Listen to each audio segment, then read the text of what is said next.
أساورك رجي هاي اللي غريبة. جئت معي قصص الأمجاد هذا بينوبة فلنحكيها للأحفاد هاي اللي غريبة.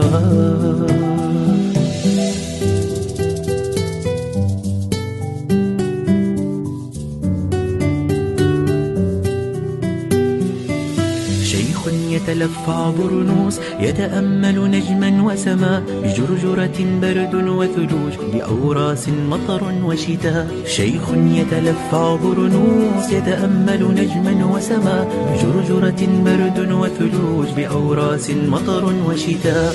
والنار على الموقد تنشر دفئا في الأرجاء والفتية حول الجدة تحكي حكايات الآباء. والنار على الموقد تنشر دفئا في الأرجاء والفتية حول الجدة تحكي حكايات الآباء. احكي يا جدة احكي عن وطن كم نهوى. احكي يا جدة احكي عن بطل لا ننساه. احكي يا جدة احكي عن وطن كم نهوى. احكي يا جدة احكي عن بطل لا ننساه.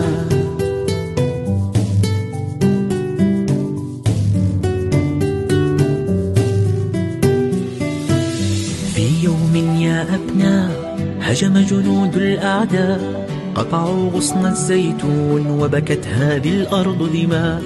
في يوم يا أبناء هجم جنود الأعداء قطعوا غصن الزيتون وبكت هذه الأرض دماء. من شجر الزيتون عصرنا أمجادا وفداء من بين النخل السامق هب الأمير ومد يداه. من شجر الزيتون عصرنا أمجادا وفداء من بين النخل السامق هب الأمير ومد يداه.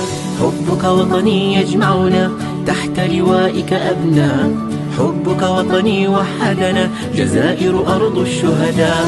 حبك وطني يجمعنا تحت لوائك أبناء. حبك وطني وحدنا جزائر أرض الشهداء. افتح لي أرجوك الباب هذا بينوبة رجي أساورك رجي هاي اللي غريبة. جئت معي قصص الأمجاد هذا بينوبة فلنحكيها للأحفاد